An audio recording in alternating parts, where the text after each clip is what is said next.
오늘 하나님이 주신 말씀은 사도행전 2장 43절 말씀에서 47절 말씀입니다. 제가 낭독해 드리겠습니다.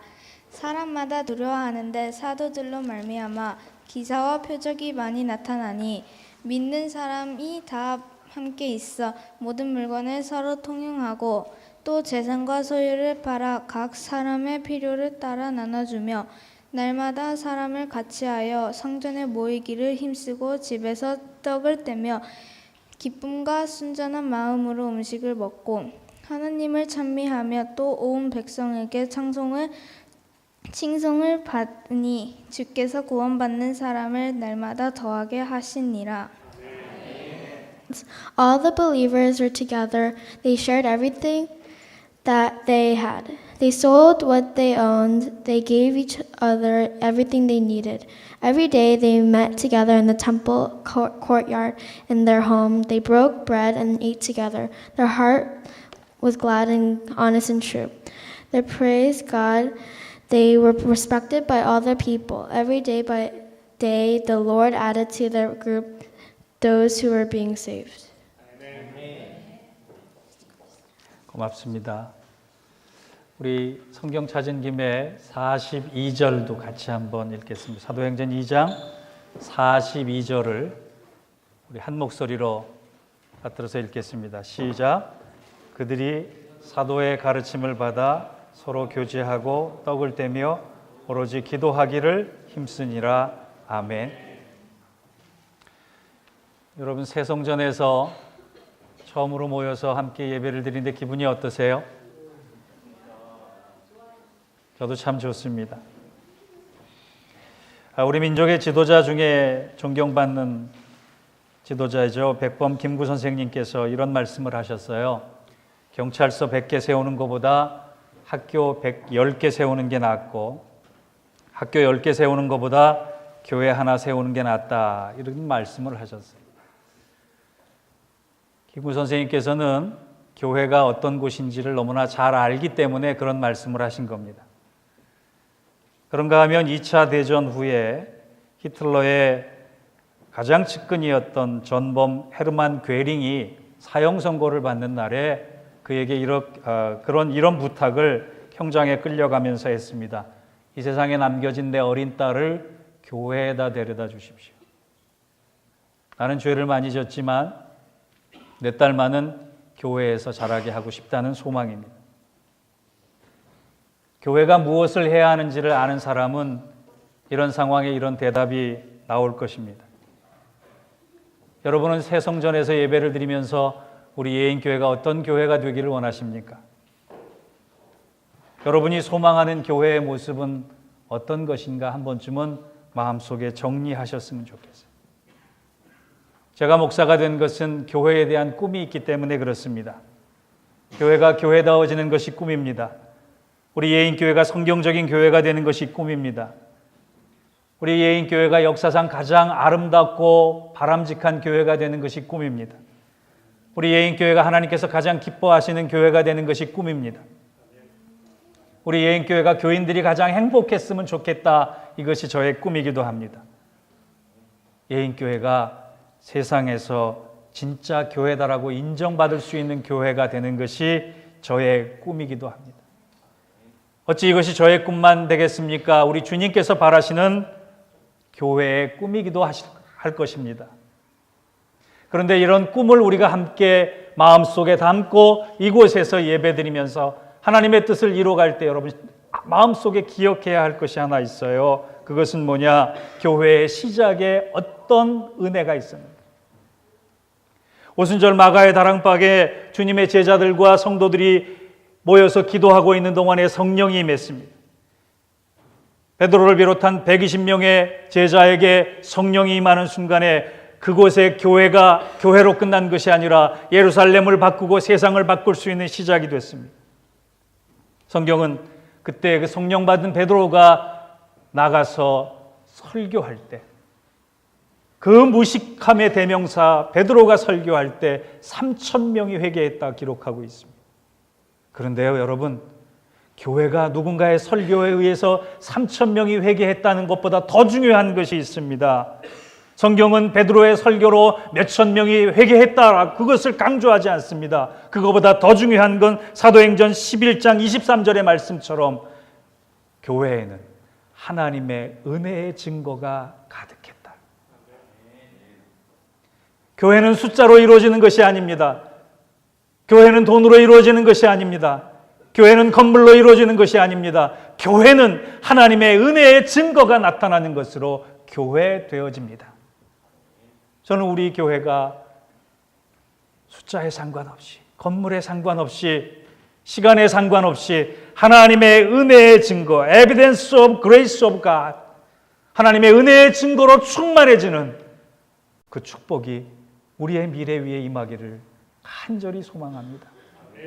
그러기 위해서 오늘 세 가지를 기억했으면 좋겠어요. 우리 교회가 어떤 교회가 될까? 어떤 은혜의 증거가 나타나는 교회가 될까? 첫째, 말씀 중심의 교회, 말씀대로 살아가는 사람들이 모인 교회가 되는 것입니다.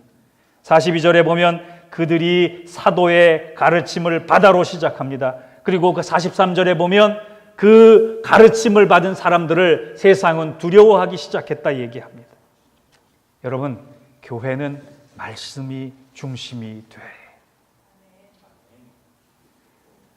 사도들과 성도들이 있었던 곳에 항상 말씀이 있었고, 그 말씀이 임하는 곳에는 힘과 능력과 권세가 나타났습니다.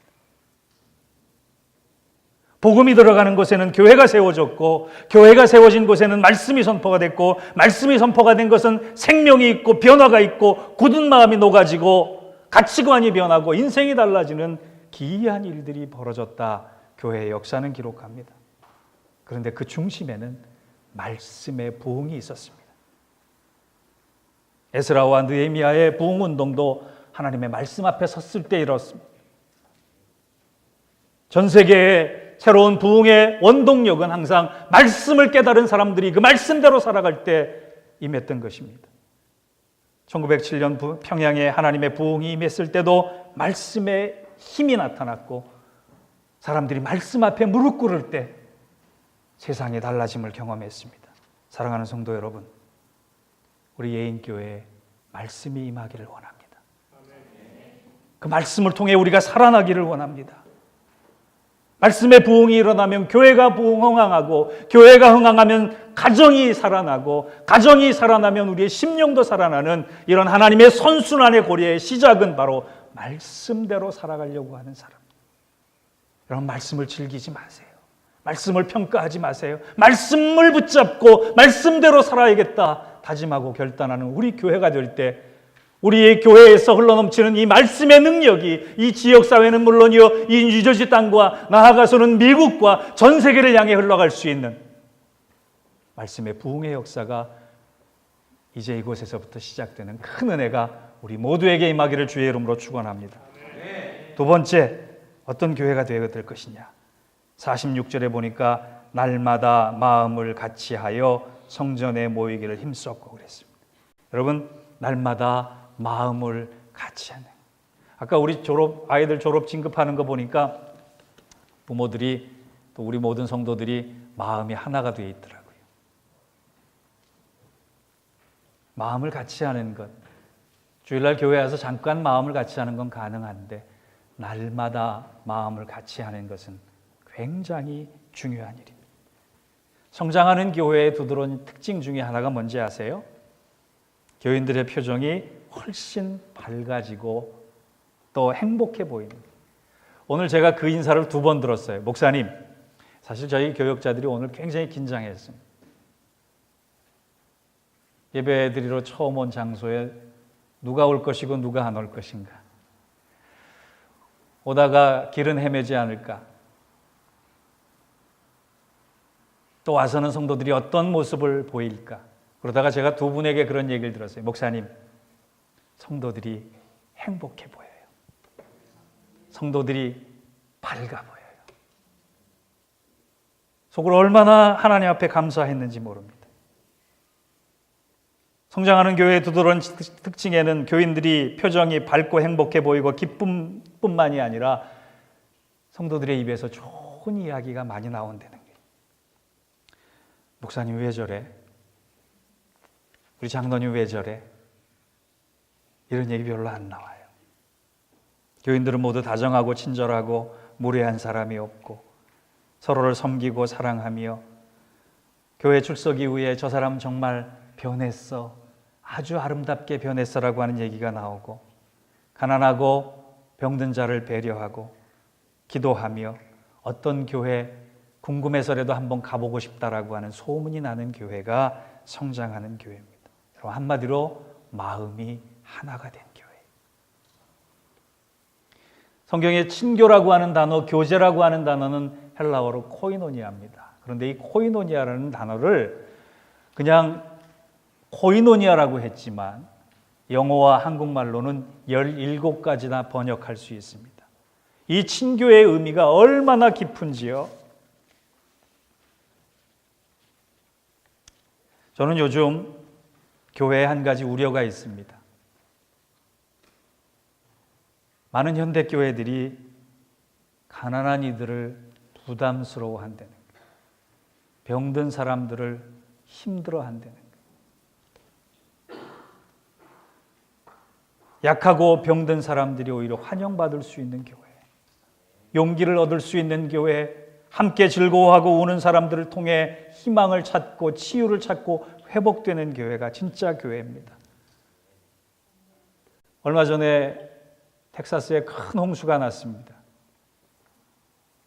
화재, 홍수도 재난도 뉴스거리였지만 뉴스 말미에 아주 흥미로운 기사가 하나 났습니다. 허리케인 하비로 인해서 휴스턴에 재앙이 일어났을 때 그 지역에 있던 어떤 대형 교회가 교회 문을 걷어담그고 수재민들을 받아들이지 않은 사건에 대한 비판 기사들이 언론마다 넘쳐났습니다. 그 교회에서는 우리 교회도 물이 들어왔고 침수가 됐기 때문에 받아들일 수 없다라고 얘기하는 동안에 사람들이 확인해 보니까 그것이 아니었어요. 그 교회가 거짓말을 한 것입니다. 교회가 거짓 발표를 했다는 사실 때문에 세상은 더 분개했습니다. 그런데 그 대조적으로 어떤 교회, 어떤 곳에 그 아주 기가 막힌 감동적인 스토리가 하나 소개가 됐는데, CNN을 비롯해서 타임즈를 비롯한 많은 언론들이 휴스턴에 있는 매트리스 맥이라고 하는 짐 맥킹베일이 운영하는 가구점 이야기를 기사에 실었어요. 그 가구점은 수재민들을 향해서 자기의 회사 공간을 열어서 400여 명이 피신할 수 있도록 피신처를 제공한 겁니다. 사람들은 얘기했습니다. 그곳은 피신처가 아니라 집이 되었다. 여러분, 교회가 그런 얘기를 들어야 합니까? 가구점이 그런 얘기를 들어야 합니까? 이 땅의 교회들이 비판받는 그 순간에 가구점이 모든 사람들의 행복한 홈이 됐다라고 하는 얘기를 듣는 이 불행한 시대에 우리는 어떤 교회가 되어야 할까요? 마음을 같이하여 하나님의 사랑을 이루는 교회가 되어야 됩니다. 사랑은 믿음의 또 다른 이름입니다. 믿음이 있으면 사랑하게 됩니다. 저는 우리 교회가 날마다 마음이 같이 된 이 한 가지 사랑 안에 묶여있는 그 사랑이 하나님으로부터 오는 사랑을 통하여 세상으로 흘려보낼 수 있는 풍성하고 넉넉한 사랑의 근원지가 될 수 있는 우리 교회가 되기를 간절히 소망합니다. 그런 교회가 되어질 때 하나님은 우리 교회를 기뻐하실 것입니다. 그 교회로 이뤄가는데 아낌없이 쓰임받는 우리 모두가 되기를 주의 이름으로 축원합니다. 마지막 세 번째로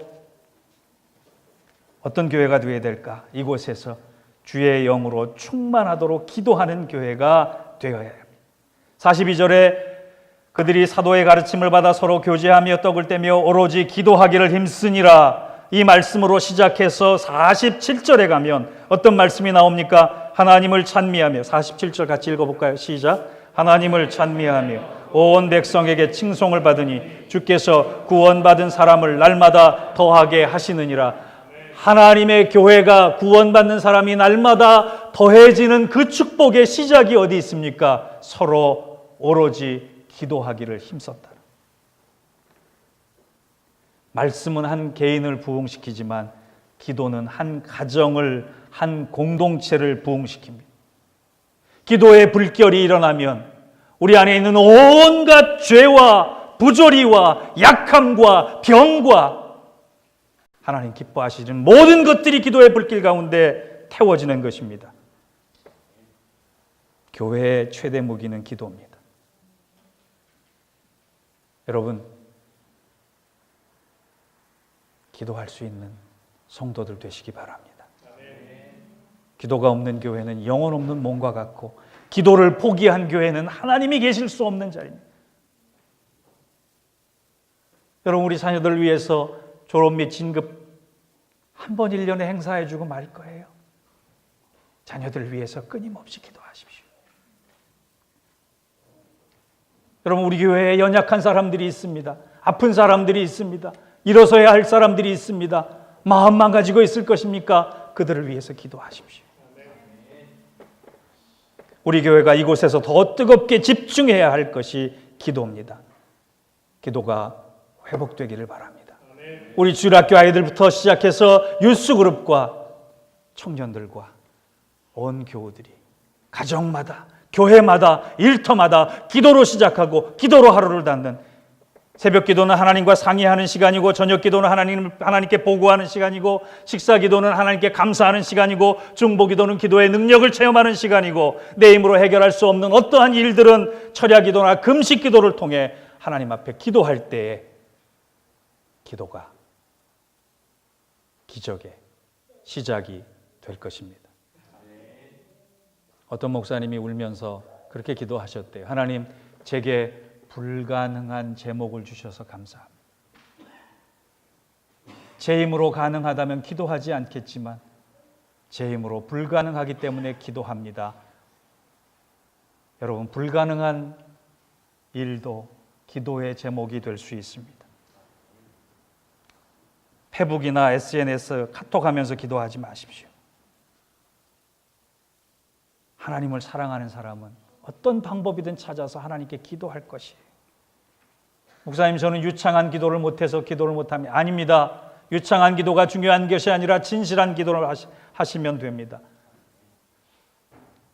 이제 결론을 맺습니다. 지난 수요일 날 제가 인그루드에서 마지막 수요 예배를 드리면서 이런 설교를 했습니다. 사도행전의 마지막이 어떻게 끝나는 줄 아십니까? 사도행전 28장 31절은 이렇게 끝납니다. 하나님의 나라를 전파하며 주 예수 그리스도께 관한 모든 것을 담대하게 거침없이 가르치더라. 한글 성경에는 이렇게 가르치더라라고 하는 완결 구조가 됐지만 헬라어 성경을 보면 완결 구조가 아닙니다. 종결어미가 아니라 아콜리토스라고 하는 부사로 끝납니다. 신약 성경 어디에도 마침이 됐지 부사로 불완전한 문장으로 끝나는 성경이 없어요. 그런데 사도행전만 유독 부사로 끝납니다. 부사는 동사나 형용사를 꾸미는 품사입니다.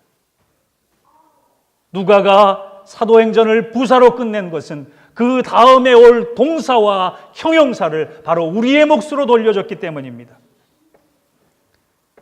신사도행전, 사도행전 29장을 만들어가는 우리 예인교회의 미래에 이 거침없이라고 하는 아콜리토스로 끝나는 그 다음에 말씀이 흥왕하는 교회, 거룩한 부흥의 물결이 임하는 교회, 사랑, 믿음의 또 다른 이름으로 하나가 된 교회, 그리고 많이 깊이 기도하는 교회로 사도행전 마지막을 새롭게 써나갈 수 있는 우리 예인교회, 그리고 예인교회에 속한 성도들의 복된 미래가 되시기를 주의 이름으로 축원합니다. 아멘. 기도하겠습니다.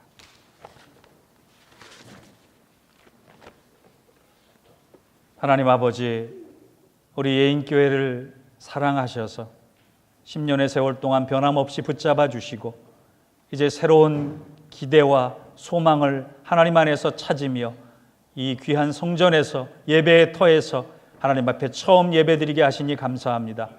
이제 우리가 마음을 모아 하나님께서 가장 기뻐하시는 교회가 되어지기를 원합니다. 그러기 위해 말씀이 세워지는 교회, 거룩한 부흥의 물결이 임하는 교회, 성령으로 충만한 교회, 사랑으로 충만한 교회, 기도의 영으로 충만한 교회가 되어서 하나님이 가장 기뻐하시고 주님께서 가장 원하시는 교회로 세워가는 복된 미래가 우리 안에 있을 수 있도록 축복하여 주시옵소서.